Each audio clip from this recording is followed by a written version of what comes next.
So good evening. Welcome to this CFO Forum on Mergers and Acquisitions, Strategies for Success. On behalf of AMA, I'm Mol Sarabhai. I'm a secretary, honorary secretary here. It's a real pleasure to have all of you to explore this very intricate and dynamic world of M&A. We have two distinguished speakers with us. So I would prefer if we can enhance our learning by discussing, and learning what are the leading practices in the industry today for this M&A. We are pleased to have with us Dr. Savan Godiawala.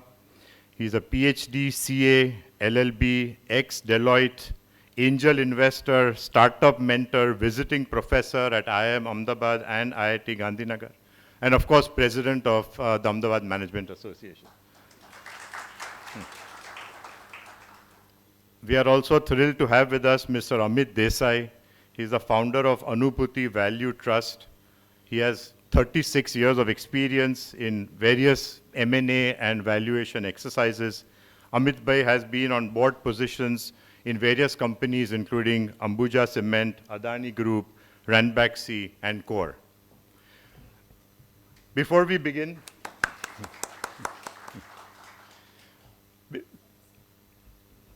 please. Yeah, let's do this. Sounds.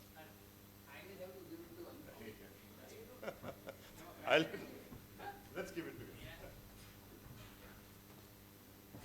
No formalities.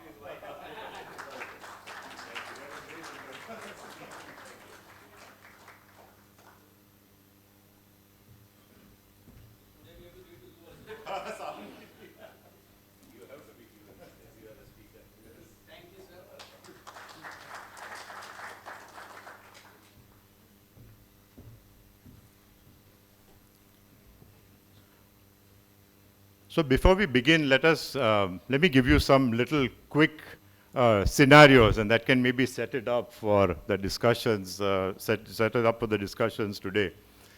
I would like to share my own experience where when I started, or now I'm a CEO of a public traded company. I'm a managing director there, but when I started, it was a relatively small company that I inherited, and the company was not doing well. The company had amazing brands. And so we had to value these brands and sell them to raise capital. I think Amit ji and we were talking about this in the past. At that time, big firms like McKinsey or Deloitte and, things were a bit too expensive. We couldn't, even for the success fee-based model, it was not possible. So at that time is when I'm an engineer, I'm not a CFO or have finance background, but why it's important based on even what our discussion today is. That was for the first time we discussed on how to value things. Valuation is perhaps the most important thing in any M&A activities. And when we looked at it, when you look at the value for a smaller company, what is facing probably all of us today, we rely heavily on our audited financial statements. And we rely heavily on what is the enterprise value, which is a calculation. And we rely heavily on discounted cash flows. But these are discounted cash flows of my distressed company on those brands. But if I'm selling it, the same brands would have a different DCF value for the seller, for the person who's buying these brands. So the question that first I had is how much of that value can be attributed to us, to the person who is selling these brands? So that's one of the questions that I thought was for valuation was very important. Now that I'll run a larger company, on a little bit on a lighter side, every time we have even a slight dip in profits, there are bankers who say our limits might be challenged. There are investors who say, why is there a dip in profit, etc., right? Even if it's a slight dip, company is doing well, it has reserves. But you look at companies in India, take an example of Flipkart. Flipkart has a market valuation of $35 billion. Okay, 35 billion. That's about 50% of India's defense budget. I can't even do the amount of zeros of 35 billion when you convert into rupees. But if you look at their financials, they lose 5,000 crores every year. But still the valuation, so it's all valuation, whether it's a small company, whether it's a large company like Flipkart, valuation plays a key role.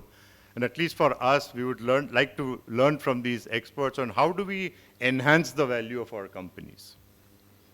So with that, I would give it to Savan Bhai to take the lead, give us some guidance on how to do this better, and we take it from there. Thank you very much. So thank you, Mol bhai. And certainly valuation is, I have been doing valuation for ages. And doing ages, even today I do not understand how this 35 billion comes for Flipkart.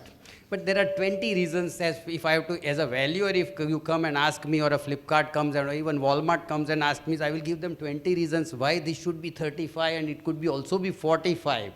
You know, end of the day, you're losing $500 million every year. In your books, cash burn, $500 million rupees.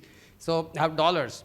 So, say the point is, like a thing like 5G or a 6G also has a valuation impact on Flipkart.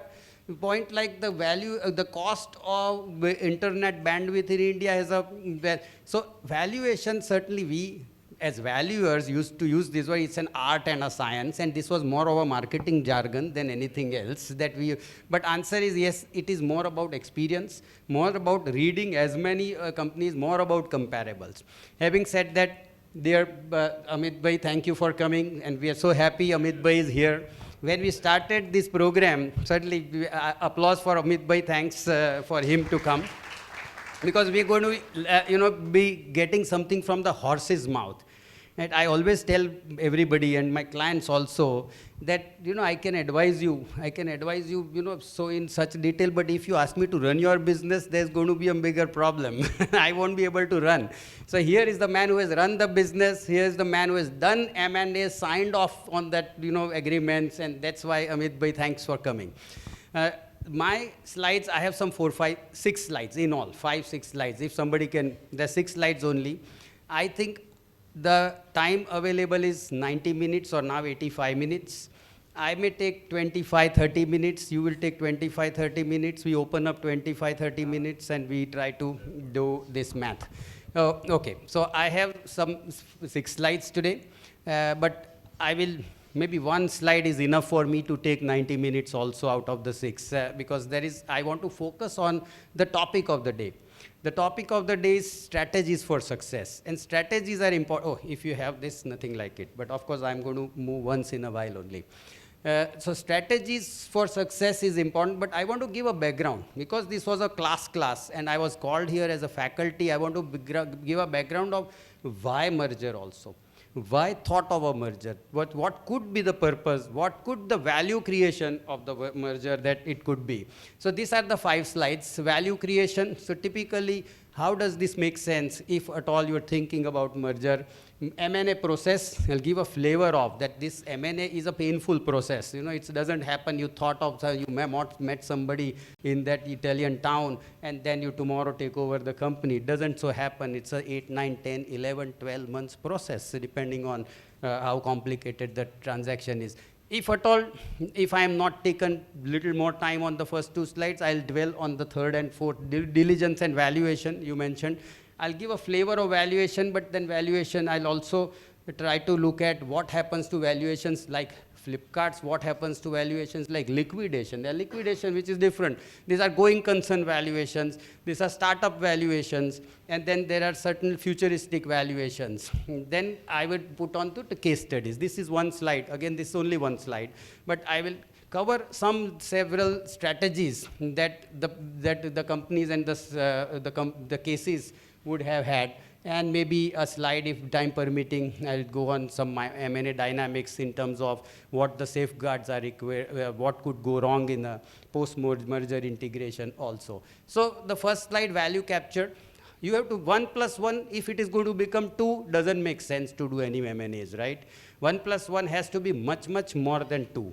So that is the point. Now, M&A, as I said, is a painful process, but then it is also an expensive process. You have all the lot of agencies doing helping you if it is a reasonably large, even if it is small, there's a cost certainly, which is in terms of money also, time also, resources also. Because you put so many resources for an M&A, and this is not resources at some team, this is a management bandwidth which is used for the M&A. The top management is involved in the M&A, and that's a very expensive thing. And then the McKinseys of the world helping on strategies. Then there's all the Deloittes of the world helping you on the diligence or the valuation. There are bankers coming in. and then several agencies. There would be cross-border, there could be SEBI-related issues, there could be foreign exchange management. So there is a cost. So typically, an M&A in the first of the ladder of this, you will see, there is an acquisition-related cost. So 1 plus 1 may end up be, if you are not able to capture the integration values or integration benefits, you're going to be end up at 1 plus 1 is equal to maybe 1.5. You may lose money. But then integration strategies, there should be something very clear before you get onto the transaction also. And that strategy is where you will decide that what makes sense and how it makes sense. So many things. What makes sense could be whether I divest, what is the purpose, whether I want market, whether I want technology, whether I want brand, whether I want money.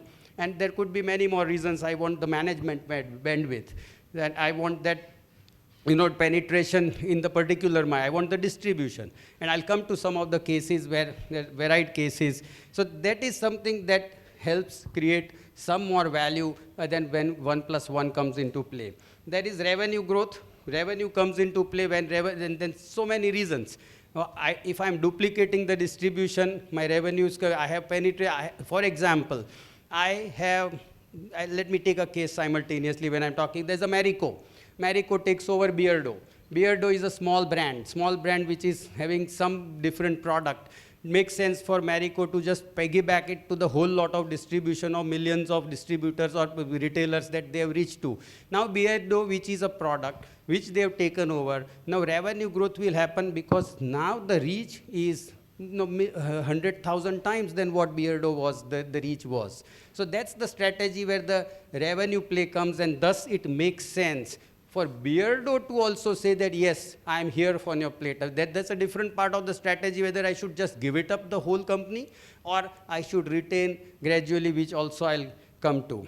Operating expenses, naturally, wherever there is duplication, you're going to save on that expenses. Now you're going to, there are 2 distributors, same region, now you say, I did only 1. The whole management bandwidth, huge management bandwidth, that could be duplication. You don't need all of them to duplicate. You would have the systems, the technology, so that is another very important thing. Before you get on a transaction, you will have to try and find out. And then asset efficiency, I'm going to go a little faster on the first 2 slides because I want to dwell more time on the case studies. Assets, how efficient you are using your assets and naturally the capital. There are several cases. A smaller company, the cost of capital would be higher. A company which is better, more profitable, 2 of them coming together, the cost of capital may also reduce, and that cost makes straight bottom line converts into straight valuations. So this is the typically 1 plus 1, and then there is the sellers, if at all there are sellers, also gain because they get a premium over the normal value of their company, and that's the premium that comes. Why Walmart would give a $15 billion? It was when they took it over. Now $35 billion it has gone to invested, huge value also. But that is where the sellers get a premium. Buyer is looking at the future of the business, and thus there is a value for win-win for everybody in the process. Though the company is the same, 2 together, 100 plus 200, if that is the sales, it will become 300 only soon after. But then there is upside that they are seeing.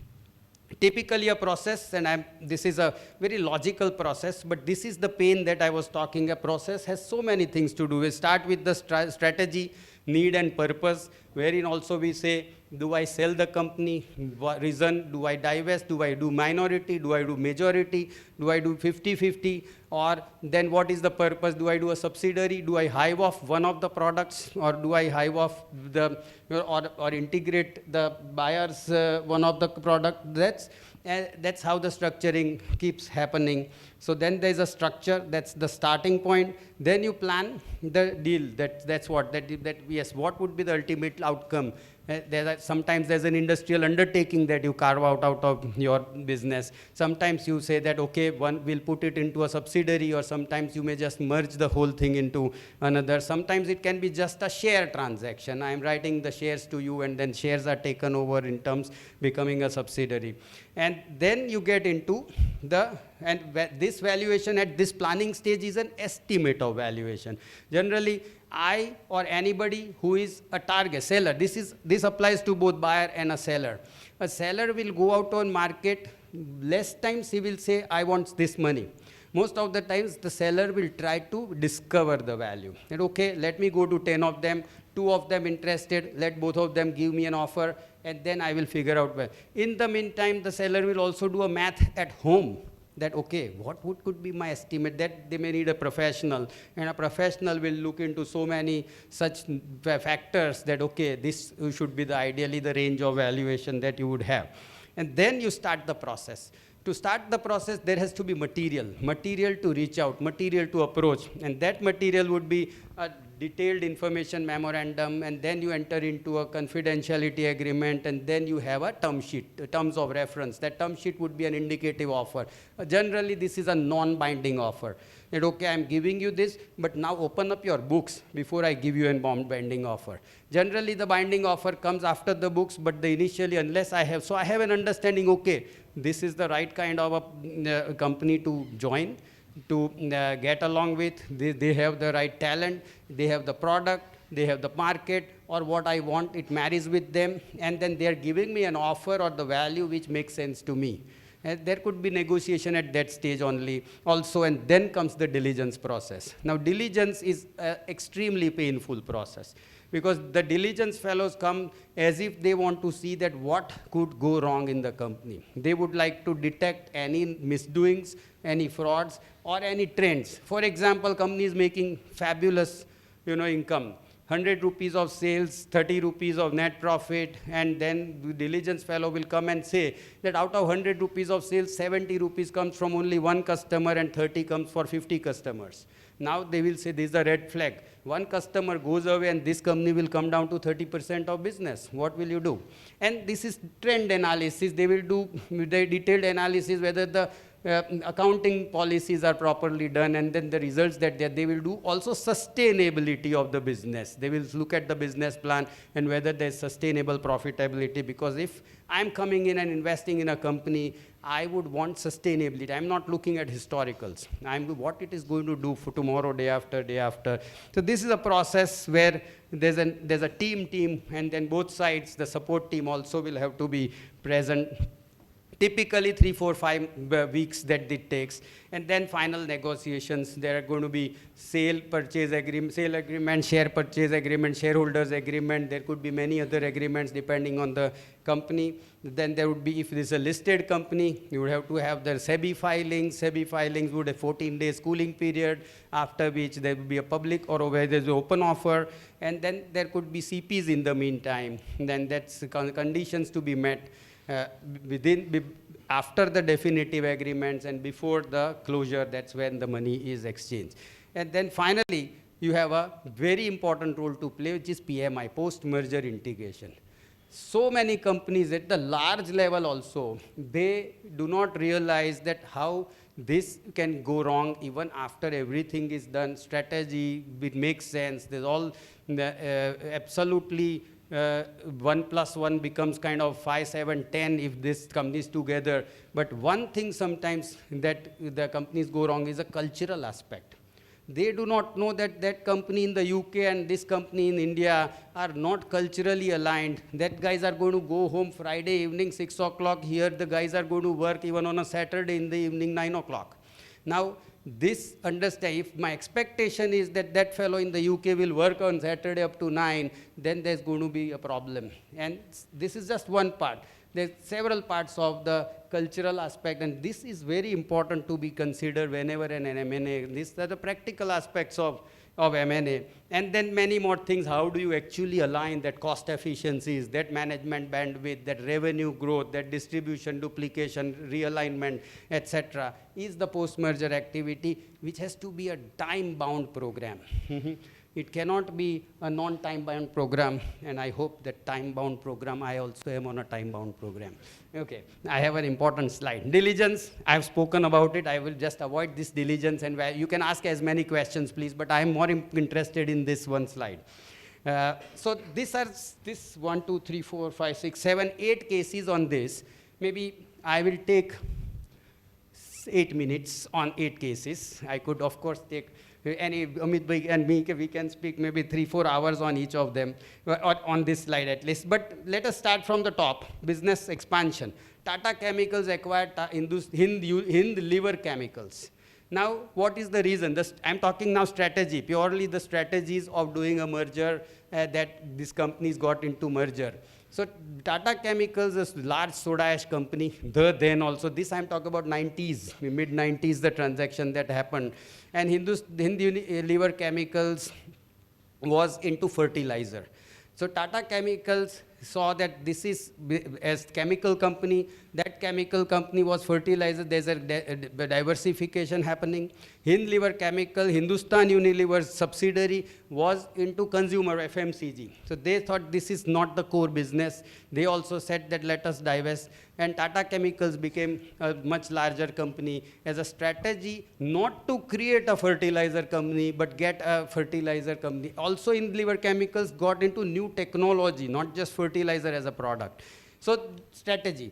Competition, Hindustan Unilever is known for acquisitions and acquisitions and acquisitions, right? Again, talking about when Tata happened, then the Hindustan Unilever, at that time Hindustan Lever, they acquired Tomco. Tomca was a Tata oil mill company manufacturing soap. 3 years later, they acquired Lakme because it made sense for their direct portfolio that I rather go and curtail my competition rather than creating a new brand, new product, and then compete with them, make more profit, and then series of them, Brook Bond and Lipton and Quality, and how many acquisitions that Ponds and so many acquisitions that Hindustan Unilever did over a period of time. Recently, Indulekha, Aditya Milk Dairy, Quality Ice Cream, and so many. Kochi Refinery BPCL is a case of a backward integration. There's another strategy. I could have a forward, I can buy my customer over, or I can buy my vendor over. Here, Kochi Refinery is a pure refining company. BPCL is more a retail company, though they have refinery also. A retailer is going and acquiring a refinery to make sure that it has a better supply chain, better supplies in their control. Burroughs Wellcome Glaxo, very interesting case. Globally, Burroughs and Glaxo decided that we will merge. And India, as well as so many countries, they were fighting with they are the cutthroat competitors.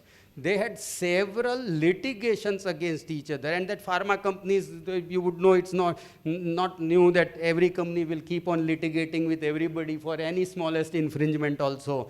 But because the global Burroughs Wellcome and Glaxo, they decided everywhere there's a case of DuPont and Dow also, that they had to, Syngenta also and China Chemist, so many such examples which have integrated because of the global merger everywhere in the world. Now these are entities. India, they are different entity everywhere. So everybody keeps on, there is a huge of merger happening globally for such companies. Tata Finance and Tata, fabulous, very, very interesting case. Tata Finance was almost a bankrupt company, insolvency or verge of, and then the borrowing costs were very high.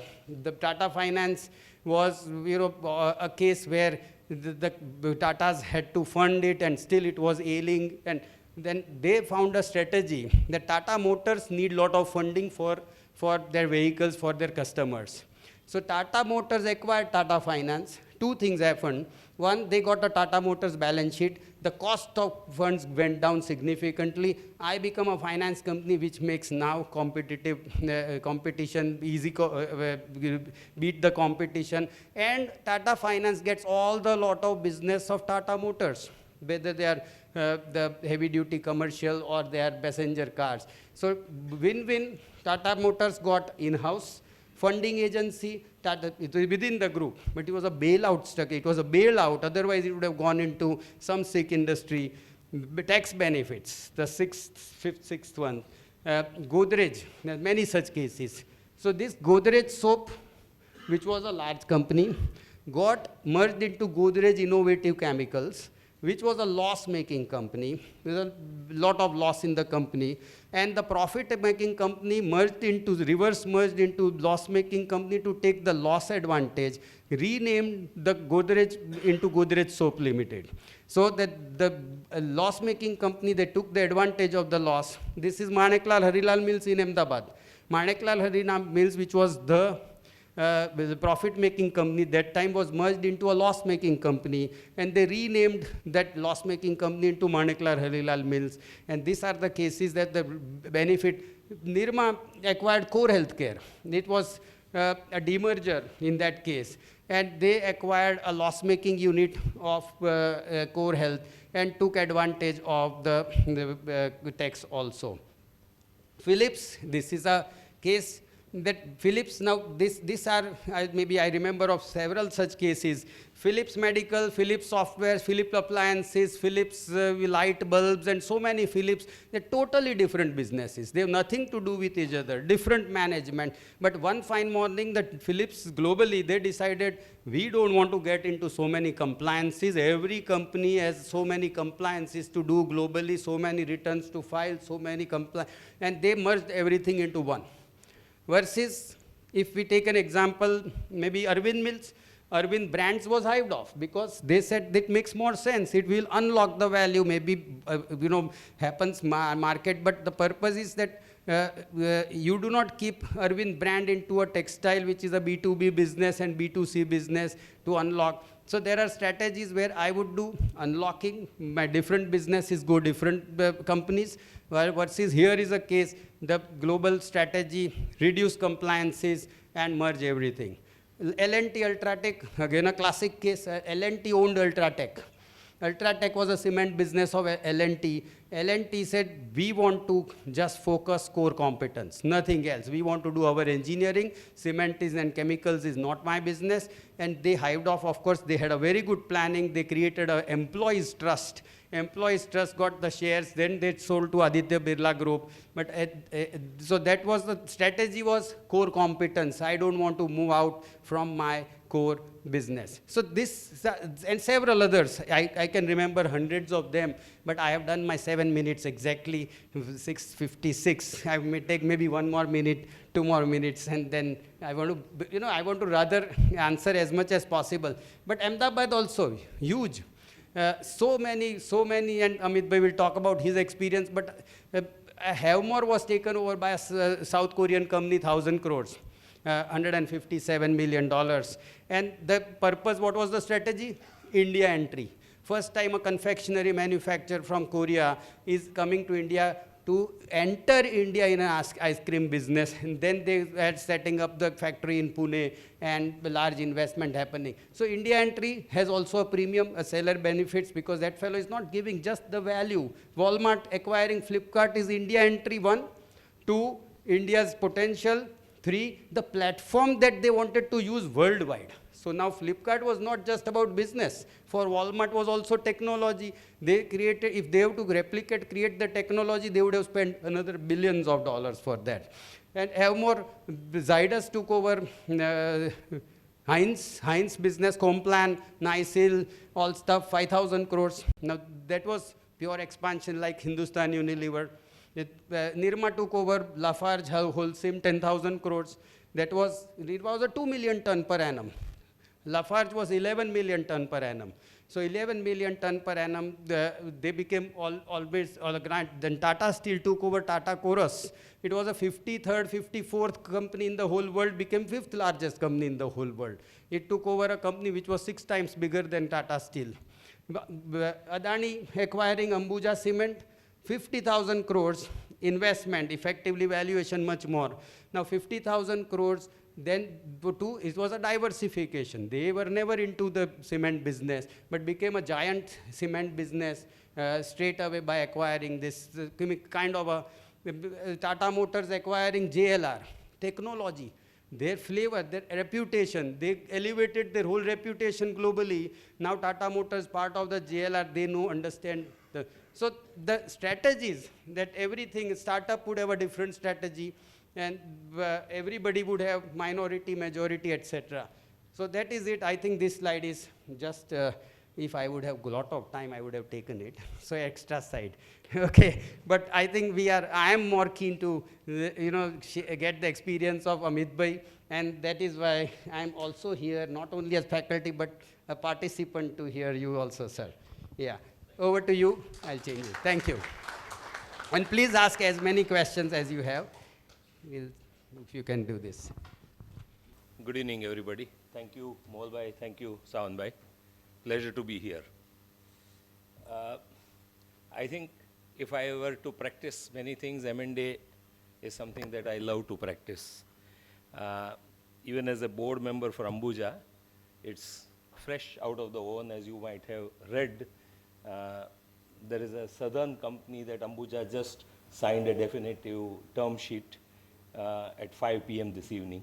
We concluded the board meeting from 4 to 5, and the board gave a go-ahead. So that becomes an entry strategy for the southern market for Ambuja Cements. Ambuja currently has 5 million tons of capacity in the southern market, and with Penam Cement, it goes to straight 15 million tons. So that's the kind of entry that has given a foothold of about 7.5% market share to Ambuja. At personal level also I have done acquisition. I'm going to talk about it, an ERP company, and what is my experience. I would rather do it as part of question and answer. But the fundamental need in any business to acquire comes from either the organic route is too time consuming. When Gautam bhai bought Holcim's business as Ambuja and ACC, he made a public commitment that they would grow to be the largest cement producer in the country. That was 67 million tons. And he said in 5 years we'll become 140 million tons. This can't be created organically. That means there are acquisitions. That's how Sanghi Cement was acquired. That's how Home Finance's grinding unit was acquired. And now here is the third quarter, and there is a 10 million cement capacity acquisition. So organic route is too time consuming. You got to acquire to grow. Then there are, in pharmaceutical, where my M&A skills have been honed when I worked as global M&A head for Renbaxy. You have intellectual property portfolios in different countries, and there is no way you can create them because they have been created and they have a finite time life of 15 or 17 years. And unless you go and make that acquisition, you won't be able to get into those markets. So that could be one big reason why people go and acquire. And sometimes you clearly want to overcome the barriers to entry. When I led our acquisition from Renbaxy in France, we acquired a generic business called RPG from Aventis. And at that time, and I'm talking of 2003, sir, so we paid 66.5 million euros, and that became the largest cross-border pharma transaction for any Indian pharma company. But getting into France was so difficult that it would have taken us 10 years. With this acquisition, we made it in about less than 1.5 years. Alliances people do, but alliances are like marriages. They may not survive. And therefore, M&As are more really chronic solutions for lifelong problems. I'm a practitioner all my life.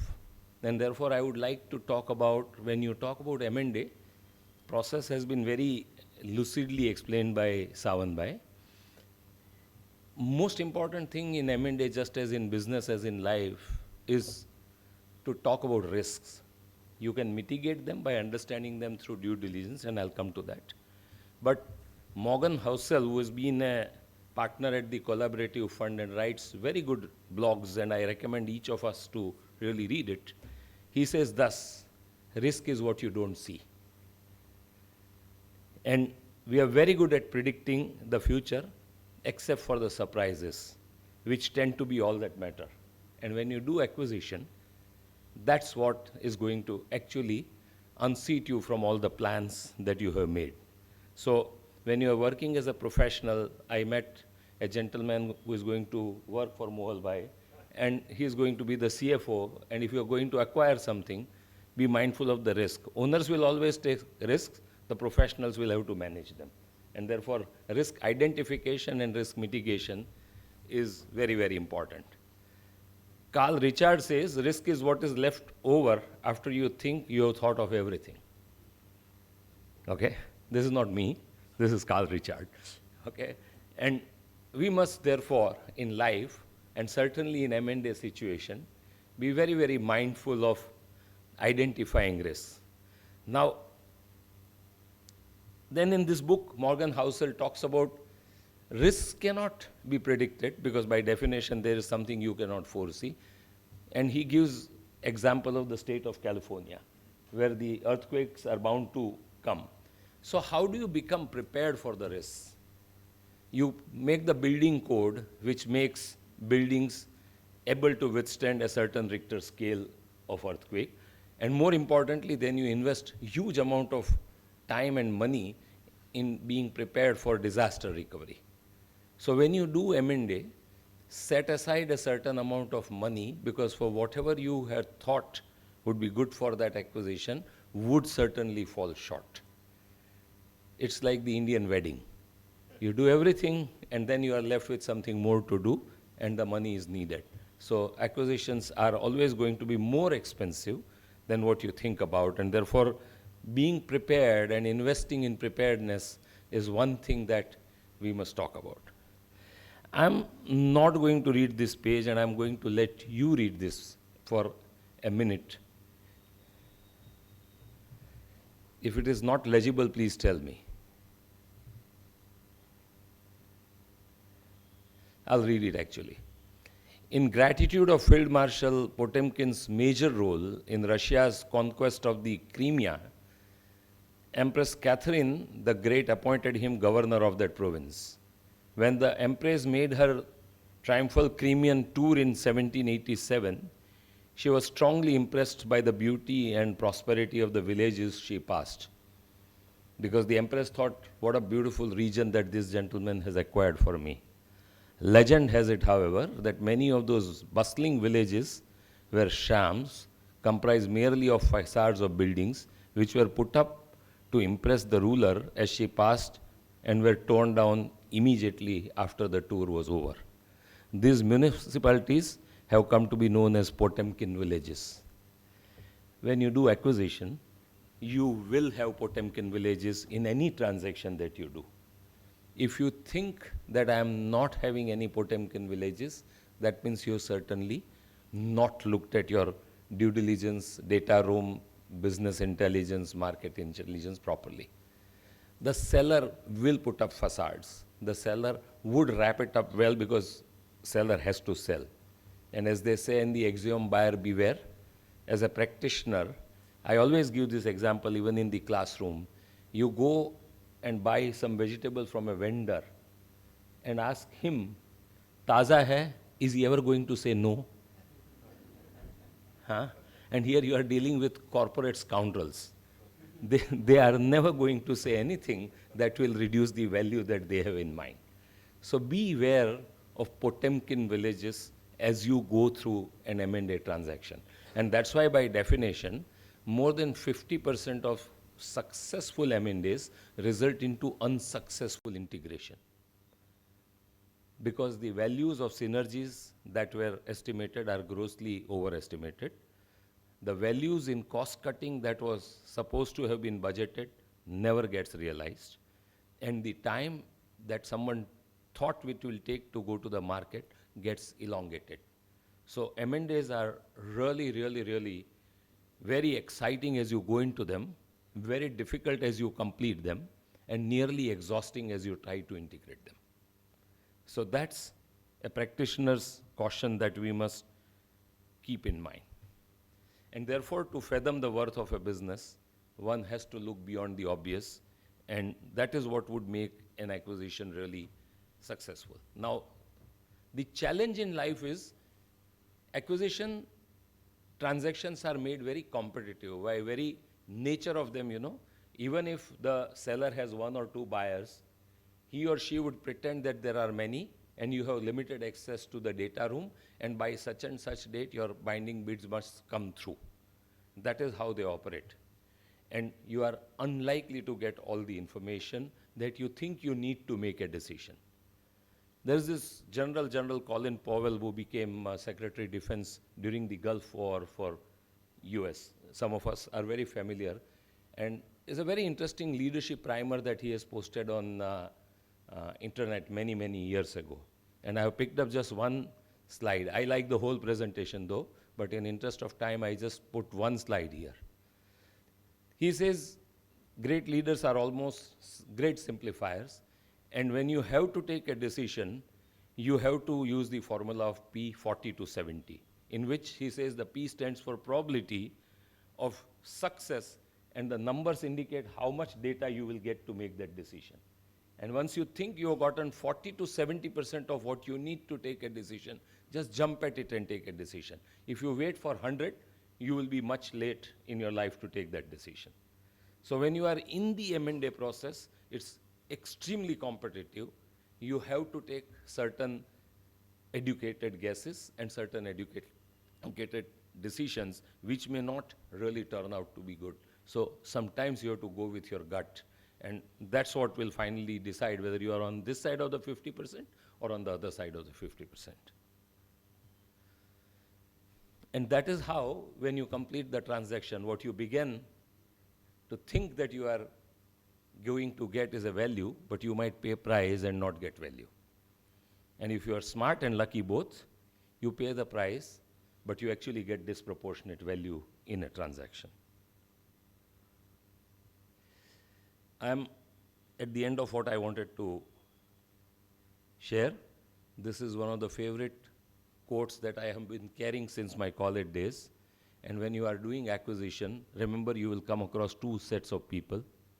Some willing to work, and the rest would let you work and find out for yourself what's the price or what's the value that you are going to get. Thank you very much.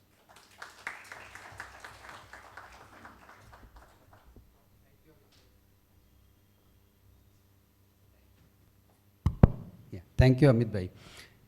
Kamit bhai, we'll also like to have a flavor of your experience of Ranbaxy a little bit, if at all. Maybe you can cover it maybe in some questions if there are many questions coming up. So would you like to, yes, share the experience, or we want to have, yeah. Hello. Yeah. So I think I was very lucky when I worked for Ranbaxy. It was a continuous process. We would get in any 12-month mat, we'll get about 110 to 120 proposals. Okay? We'll throw 60 out of the window in about 48 hours, maximum 72 hours. Too large, too small, not in the geographies or territories that we wanted to do, not in the product areas that we would do, too large a value, or simply not comprehensible. So we'll just throw it away, work on 40, make 15 to 18 non-binding bids every year, any 12-month period. We'll go into data room and make 5 to 7 binding bids based on the due diligence and come out winner with 1 or 2.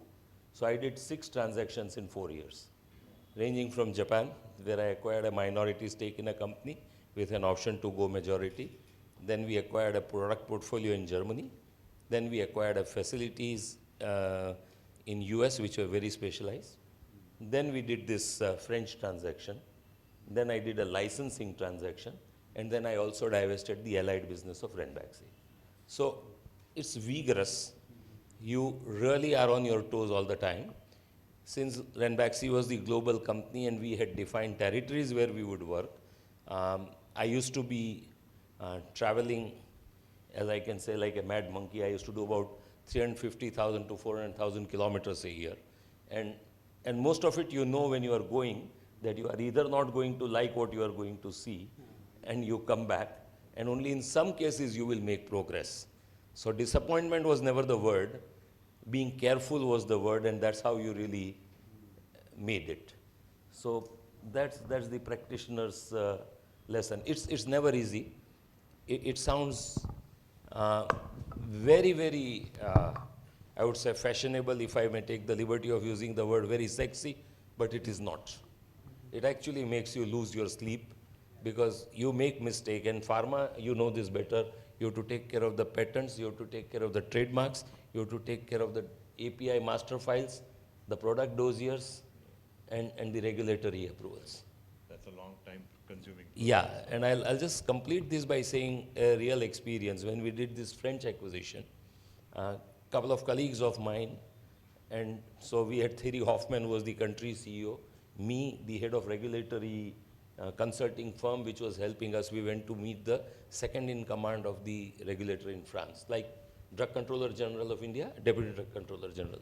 And I asked that lady that we have nearly 300 dossiers, and we think that you have been approving this annually or biannually for Aventis on an ongoing basis. Can we assume that we will get the same treatment? And she very clearly said, no. We will expect you to refile them by the French standard in next 3 months. Typical French. Typical French. Typical French. The regulation in France is also very interesting.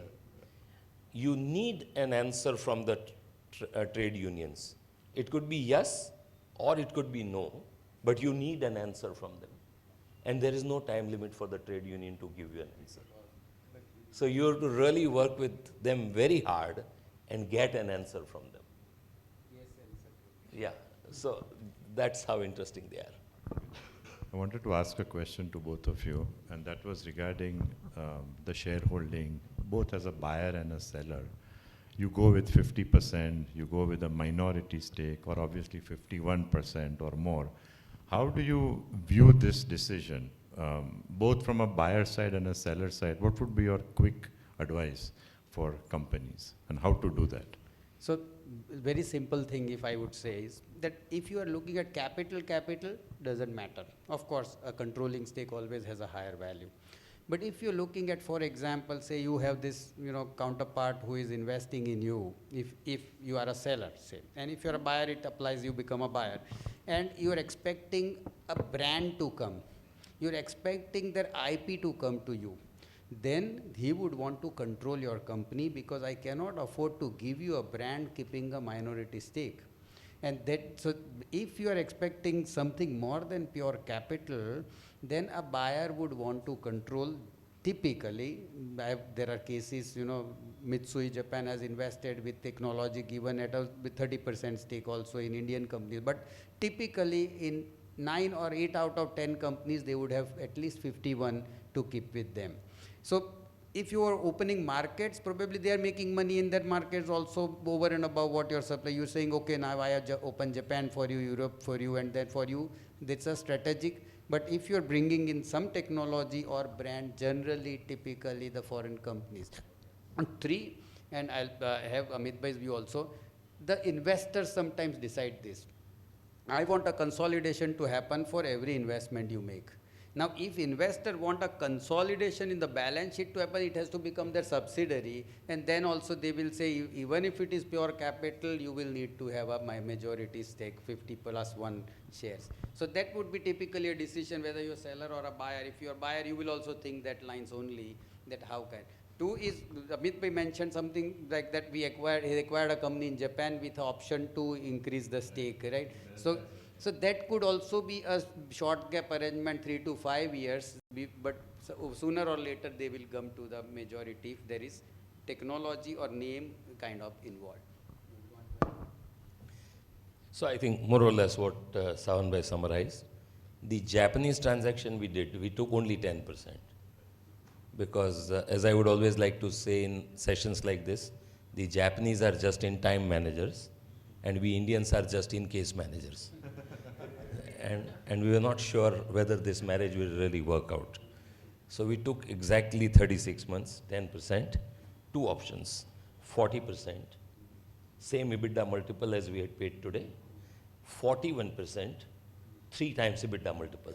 And we ended up buying 41% because they liked us as much. So 10 plus 41 and 51, yeah. Other practical example that I would like to give is if you are a strategic financial investor, like the sheikhs were to the failed Credit Suisse, they always kept their stake below 10%. So they could not be called upon to make the shortfall in the capital. At 10%, it would have been an associate investment for them by the global accounting standards. They could be called upon to meet the capital requirement when the capital adequacy was falling. In case of Credit Suisse, they just washed their hands off. We can open up any questions, please feel free to ask. Yes, please.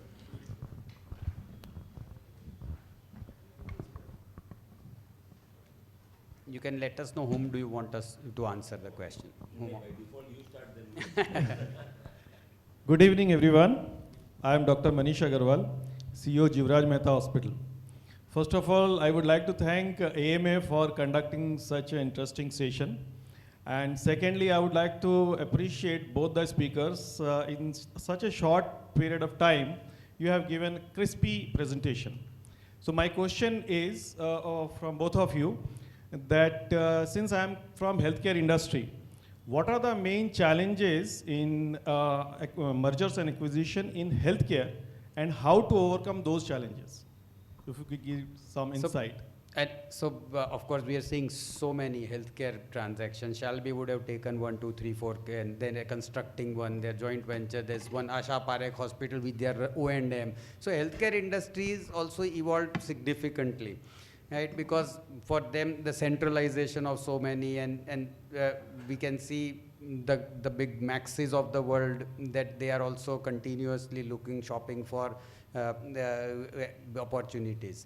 So one, they are no different than other industry. Only thing is the typicality is the technology or the quality that they are providing, and reputation.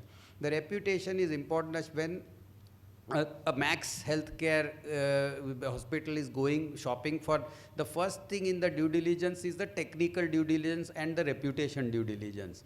Because they don't want to acquire a company and then rename Max, but the same doctors are there, and then they do not get, they will spoil either the Max name or that. This is what I have been discussing with a couple of the healthcare guys also.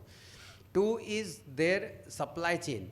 Because healthcare, when they have these hospitals across the place, they try to make the biggest advantage out of the cost efficiencies. And the supply, there's a huge supplies that happens in the healthcare industries. And that supply chain also, how it makes sense in the strategically in the location that they are going. Three is the peripheral activities. I have seen the same lot of companies, Apollos, and that how do they have their own diagnostic, or how do they have a tie-up for a diagnostic chain? Because there's again a huge expense on the diagnostic that every patient would have to undergo, and it makes directly a integration forward, backward, however you call it, for healthcare that they are looking at. So these are probably, and then of course now Apollo's kind of gone into pharmacies also. Now pharmacy, they would have investors also. Earlier in India, the multi-brand retail had a problem, and single brand that for FDI was available. So now it is opened up to an extent. So then that would also, you will see over a period of time, foreign pharmacies also coming in and integrating with the healthcare. So healthcare industry, probably I would say, while the process runs like any industry, but the typicalities of healthcare is more from one, reputation, delivery, because the professionals who are performing that healthcare are still going to be more important than that brand name that is there coming up. The patient is still looking, which doctor? Today also we will say, bypass કરવાની છે તો આપણે આ doctor પાસે જઈએ. પછી એની ઉપર નથી જોતા કે ઝાયડસમાં છે કે શેલ્બીમાં છે કે સિમ્સમાં છે કે કશે, right? So that is very important in the industry. So as a practitioner, if I were to evaluate any healthcare company, I think healthcare companies have come of age now. But real estate at one point of time, and healthcare still, I think the biggest concern that investors have is revenue leakages. So if you can display that your revenue leakage is next to zero, then I think you have a good case. Rest of the costs are determined, can be easily tracked through data room. But if there is a bed which is occupied and the invoice is not issued for that, then I think that really flows straight off the PBT. So if you're selling in healthcare, you have to very clearly have an integrity in your system to show that no revenue gets leaked out of my system. Thank you, sir. Thank you so much.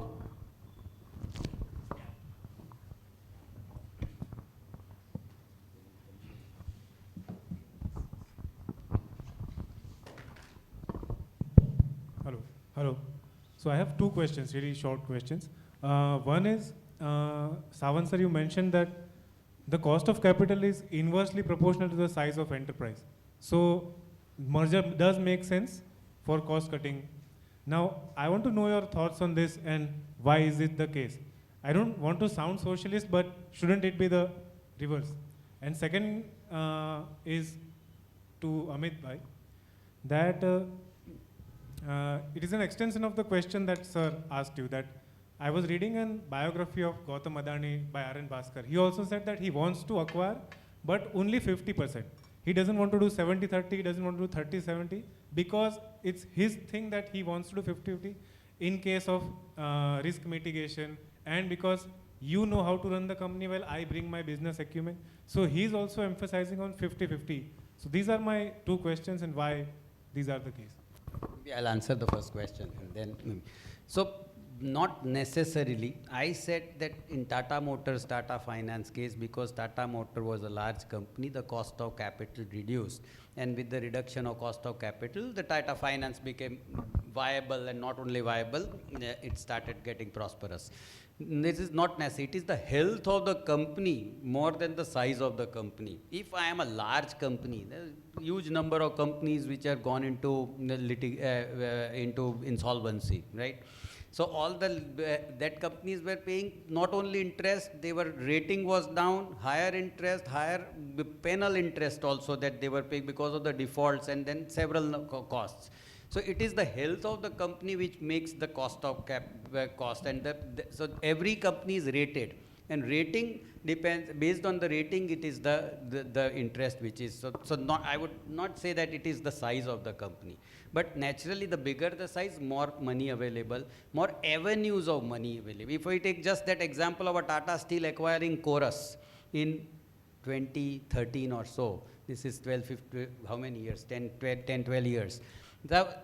They could raise one equity, they could raise the preferential, that they could raise funds in Tata Steel Singapore, they could raise funds in Tata Steel UK, and then they could raise a non-recourse debt. That means that Tata Steel UK's debt which they have raised will not come to even Tata Singapore, which was the subsidiary of Tata Steel India, and which when Tata UK was the subsidiary of Singapore, which acquired Chorus. And if that UK defaults, then it is a non-recourse, it will not come to Tata Steel India, no drain on, it will have to, it can go to Chorus's assets.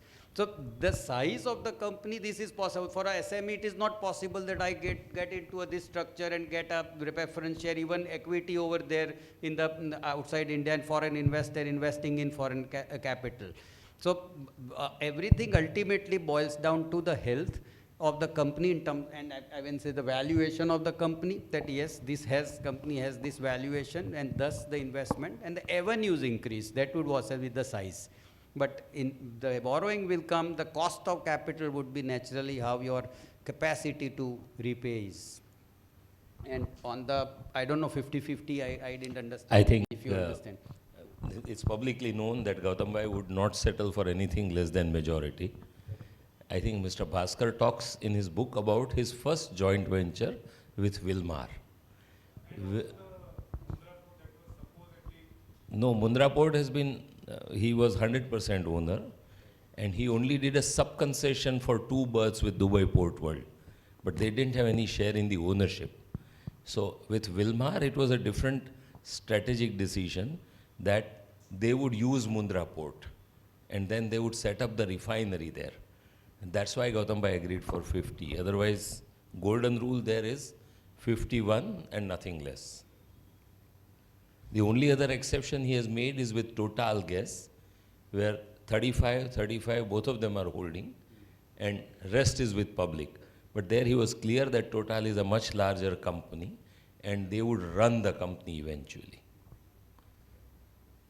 But To answer your question, in all such shareholder agreements, then there are minority protection where you put consensus vote items, that you shall not do this without consensus, you shall not do this without consensus.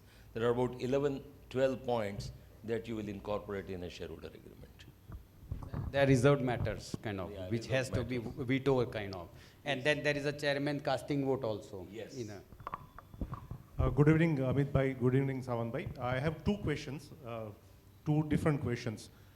One, when we look at M&As like Credit Suisse, UBS, or Kochi Refinery, BPCL, the examples that you gave, these are M&As which are mandated by the same owner or sometimes forced down the shareholders by parliament of the country, like in case of Switzerland. Even the UBS shareholders didn't had a vote whether to acquire Credit Suisse or not. So my question is, do you think these are good example to analyze and study when there is hardly any business logic in M&A? That's the one question. Another question is, in many cases, M&A consideration is very important. Consideration is in the form of shares.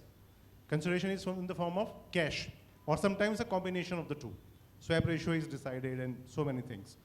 So what does this consideration, the form and the amount, and especially when the shares or cash is there, what does that indicate about the future prospects of success or integration or failure of the M&A? So when you pay shares as consideration for acquiring business, you pay your company's shares and not pay cash to the company which is selling its assets or business to you. And in listed companies, if both are listed, there isn't much choice. The swap ratio gets determined based on the date that both the boards take a decision, and the prices would determine the swap ratio on that day. The latest example being HDFC Bank and HDFC merger. Nobody could have changed anything because both have been widely held, actively traded scripts, and share swap ratio would get determined based on the share price of the respective entities on that date. When I am trying to buy your business as an example, where you are not listed and I am listed, and I have no other desire but to give my shares to you as for the consideration, then I have to make you believe in the future value of my business. And that's a very hard negotiation. So you can ask for more shares against sale of your business to me. But that is a mere negotiation which also goes on if it were a cash consideration transaction. So nothing changes there. And if both are unlisted or the cash transaction is anyway being done by a listed company, like I just talked about the Pena Cement which we finished this afternoon, it's 10,442 crores of enterprise value. And it would be paid to acquire the complete shares and pay off all the liabilities. So I think each transaction stands on its own foot. Giving answer to UBS and Credit Suisse, my understanding is regulatory pressure was very high, but the UBS management, and there are very good stories that if you go to Financial Times, this was the number 2 guy in JP Morgan who ran this whole transaction. They did take complete confidence of the share owners and the regulators in the other countries, including the US regulators, before they finally signed on the dotted line. And they asked for tons of concessions from the Swiss government for doing that acquisition. Just adding to that, say international transactions like Facebook acquiring a WhatsApp for a huge amount, 18 billion, which was a cash and a stock deal, right? So there's a partial cash. So this is a negotiated part of it. And the sellers are also looking at selling for cash as well as stock, or stock significantly, when they are also seeing a future. So they will see that their stocks are also going to rise. So that's a pure commercial negotiation. It could be pure cash, it could be pure swap and stock, and it could be a combination of a cash and stock also. Yeah. Any other question? Yes, Bhagwat bhai.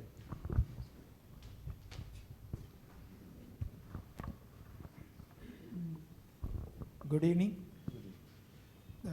You talk about larger company, but what about MSME, which is not listed, and maybe some MSMEs are even not private limited, they are partnership, but having good business and having strategic market availability. So in that case, what is your advice?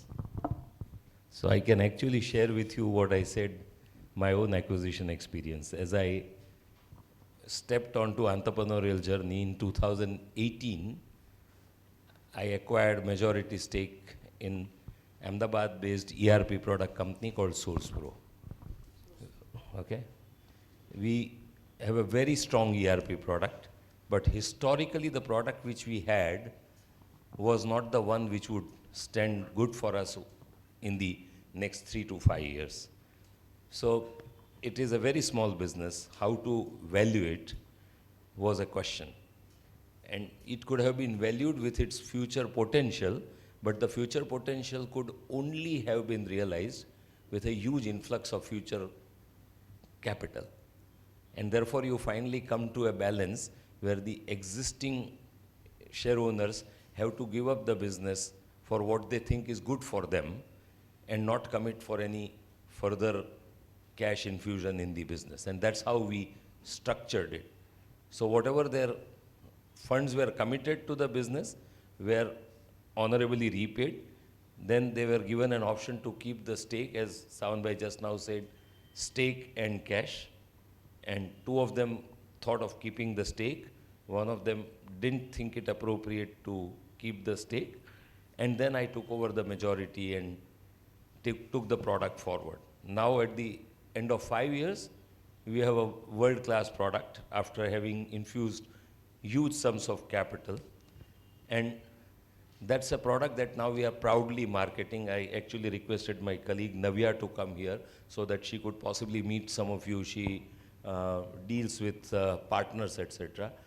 Idea is for us is to provide for the Indian manufacturers a product which is actually global standards. And in this room, since we are in the close audience, with full respect for the two other products which we compete with, or three for that matter, SAP has a small enterprise product called SAP B1. Some of you would be familiar with that.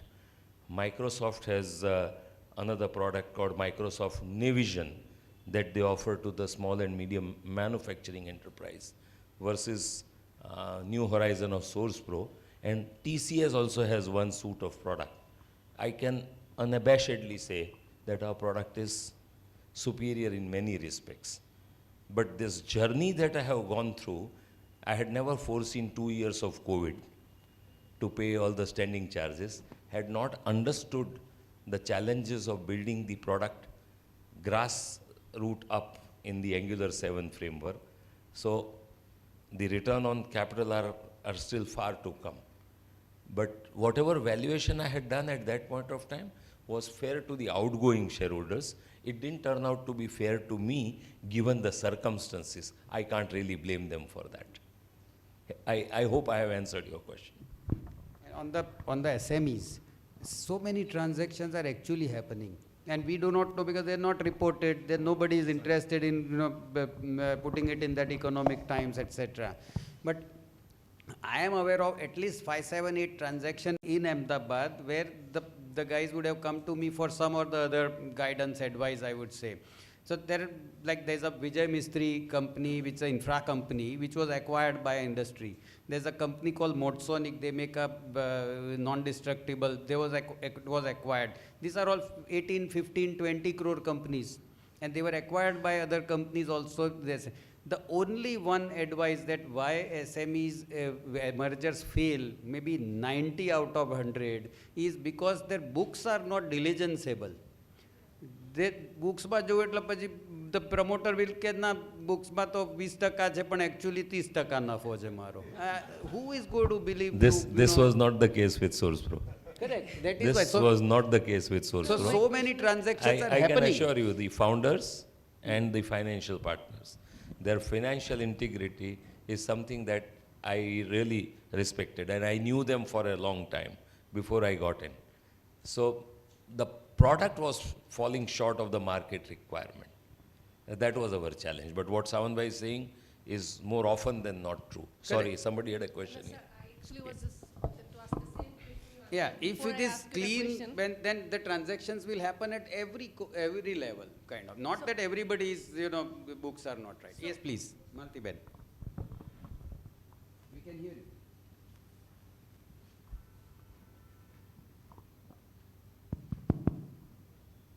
So actually, sir, my question was that only, that what kind of due diligence actually we should be doing? Because what you were saying is very common in SMEs. Vendor due diligence. This is my advice to almost everybody. Vendor diligence is when a seller who is inviting an investor, he better not wait for the investor to come and diligence him. Get the diligence done yourself. That is known as VDD, vendor diligence. Rather than an investor coming to you diligence and asking you 200 questions, you get it done yourself. It's an investment. It is never an expense. That 10 lakhs of rupees spent will give you all that 50 things which will break your transaction So or actually- reduce your value. Yeah, we are looking to acquire, in backward integration, one farm. So I just wanted to know, sir, what is the SME sector? What is the best way to evaluate a farm? Nobody should be a loser in this case. Valuation.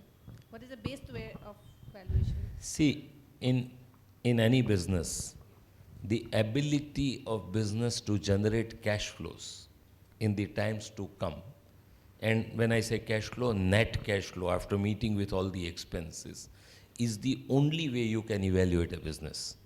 90% of the cases.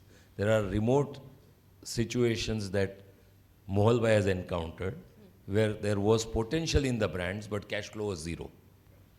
That's a rare situation and it will require experts because the market potential of each of such brand, understanding of the competitive landscape, understanding of the therapeutic segment will come into play.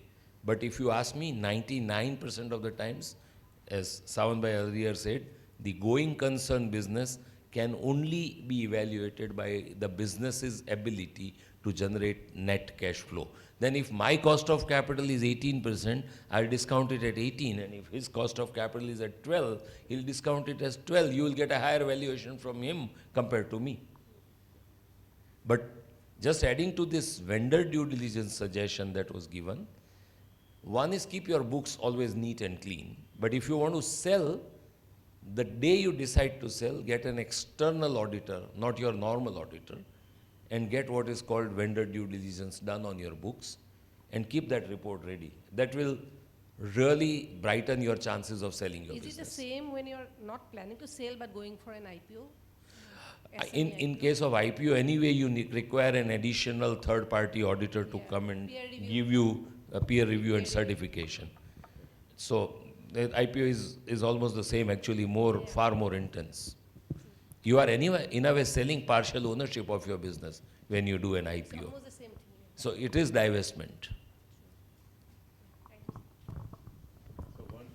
We can take one more. Yeah, no, I wanted to, because this was an M&A thing, maybe you can, when you have this thing, so I just also advise, you wrote somewhere that organic growth can only go a certain way. For a lot of companies, you have to acquire to really grow. That's fine. For large companies, that maybe they have people, they have a department, they have, there are so many other smaller companies that perhaps have the aspiration to acquire a company, but don't have the wherewithal, or how do you use your own funds plus debt funds? If you can just address how does that happen, because there are a lot of companies who want to acquire, but they cannot because they are flustered with in terms of the cash flow and the stress. So for this audience also, I think it's a good thing. I'll be very happy to. See, one of the strongest desires for any businessman is to grow. And the other strongest desire in the entrepreneur is not to divest any of his stakes. This will not work. You have to get financial investors into business if you have the desire to grow.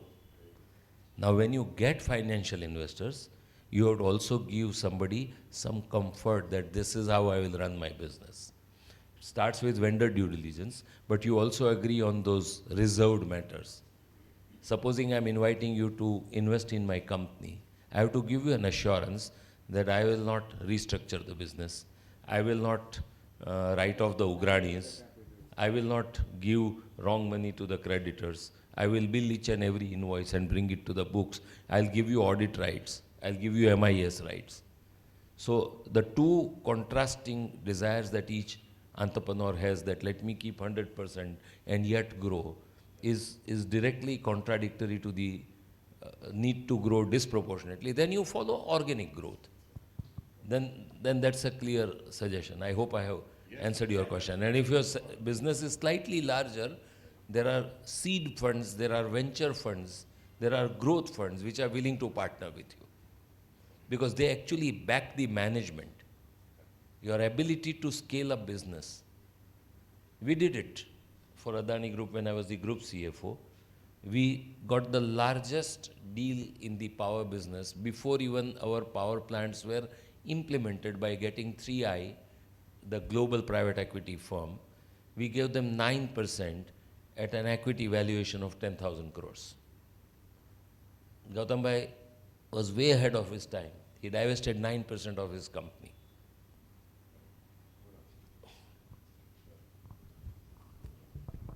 Good evening, sir. Myself, Gunjan Barot from Gunjan Paints Limited.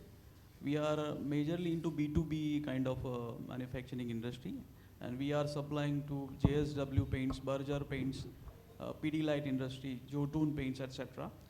So my question is, how do, being a MSME company, we are just a 80 crore company, and we wish to create a value for my company. So how do I, increase the valuation, for my company, sir? And what is the purpose of increasing the valuation? Ultimately, this merger and acquisition down the line. So there is a case here in your industry only. Pidilite acquired Blue Coat. Pidilite is your customer, and the similar Blue Coat was into certain chemicals and then adhesives. So you are into paint adhesives. Blue Coat did a transaction, 80 crore company. You are 80 crore company, 230 crore value. This is public because Pidilite is a public listed company, right? So the clear point, the gentleman who was running Blue Coat was so clear, transparent in his books of accounts that the transaction happened almost without any advisors in the first place. Two is, of course, a very good suggestion at 80 crore. With good set of sticky customers, sticky in terms of I'm sure these companies would be with you for many years, right? 3, 4, 5, 10, maybe more years. So that also gives a reputation. A SME IPO is a very good idea. Mm-hmm. Now, when it comes to valuation, the diligence, if that finds some 7 things, this data was not available, this information was lacking, this analysis could not be completed, that defeats the IPO in that, even valuation in an IPO, because that fellow will write as a risk factor, a merchant banker. So, ideally, the books, get the diligence done, and then the valuation, naturally, you are a B2B, you are not a Flipkart that future nobody knows, it will be 100 times or 10 times or they will go down also. But in your case, it is the industries which is known, your industry is valued. Of course, Pidilites of the world are valued 50, 60 times their net profit. But you are being a B2B, their brand. Correct. It would still be, according to me, 15, 20 times or more. So that is how it will happen. But the sustainability of the profit to the reliability of the profit. This profit will sustain and grow, growth rate, very important for valuation, and reliability, yes, what you are showing is the profit. Yeah. By God's grace, what we have shown on the balance sheet till date is correct. This is general discussion, of course. So either go and sell yourself to Pidilite or any of your we customers. We are supplying to Pidilite, sir. So you can sell it to them, they might be very happy to buy you out. Or do an SME IPO, valuation gets established, 3 years hence, sell it to them. Okay, thanks. Absolutely. Valuation is always in your mind, then you use ratios to justify them. Ratios. These financial experts, they have found ways to address a psychological requirement called valuation, which resides in owners' minds. Since owners need that, that's how the financial professionals come into play. बाकी हमारा कोई काम नहीं है. Yes, over to you, Mehul bhai. Yeah, maybe last question. Yeah, take the last. I could share a quick insight, not a question. because we are on the small enterprises acquisitions topic. So I'm into the fraud investigation space. We recently had a case in Bangalore where a small startup was acquired by one of the biggest venture capitalists of the whole world. Like it would be probably one of the top 3 venture capitalists in the world. And they had called us, the venture capitalists had called us for an investigation into the books post their acquisition, about 2 years after their acquisition, and they were confused that nothing is as per the books. And what has happened, they were absolutely, they were bonkers of what is happening in this company. So we investigated and we found out that the company had actually planned a very strategic cleaning of the books for about 1 year or so. They had hired consultants to do that. When I said it's in your mind and you have to find a formula, I said without tinkering with the books. Over a period of Your 1 year, integrity, if you compromise with your integrity, then valuation is not a limit. exactly, that is the second But side. that's the not what dark I am side of ever the- going to advocate. 100%. That's not I'm ever going to advocate. Okay? Exactly. If I were to share with you that when Mundra Port, as it was called, when we did the IPO, I don't think anybody in this room would believe that we sold it at 100 times the trailing PAT. 175 crores profit, 18,000 crores pre-money valuation. And look, still after that, people have made multifold money. So you can't get away with valuation by just painting a picture. It is going to be discovered sooner or Ultimately, later. in this case, the promoters will pay because the shareholders' agreement are watertight. That if there is some fraud detected later, that they will only end of that. Exactly. Generation of Renbexy after all of us left. Right. Yes. What they did, Correct. and they are languishing. So it's not a good example. 500 million, I think, that fee. FDA. Question. Yeah. Quick 500 question. million, yeah. Okay, so I had a quick question that was related to due diligence. Since we were talking about it, there are a lot of type of due diligence. It's like there's an entire list now. ESG due diligence has also come up. Everything is industry specific and depends on the type of acquisition. But what is that core type of due diligence which is non-negotiable, or those type of due diligences which are overlooked and because of which most M&As fail? So P40 to 70. Always remember that, right? You want to definitely see last 3 years financial statements. You definitely want to do secretarial audit. You definitely want to see patents and trademarks if that is important to running the cash flows of the business. You definitely want to meet the key employees if they are running the business. You definitely want to see criminal cases pending or civil cases pending if you are dealing with a certain type of business. If I start drawing a list of due diligence questionnaire, nothing will ever be complete.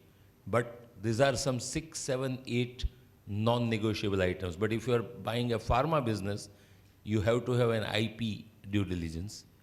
You must have product dossiers due diligence. So life is never going to be easy, as Savan bhai said. When you are into M&A, it's a tough deal. Don't restrict yourself. Ask for the most, get whatever, and then use P40/70. Thank you. So this P40/70, we are almost reaching 100% of our time, though, although we can go on and on. The next of this forum is July 11th. So please, all of you, please join that CFO for the Merger and Acquisition Finance Forum. There's a feedback form that I hope everybody has received, and you can see there's a QR code there that one can do. I want to thank Savan bhai and Ameet bhai. Great, valuable insights. I have learned so much. I'm sure the audience has learned so much more. Thank you all for participating and coming to AMA. Thank you very much.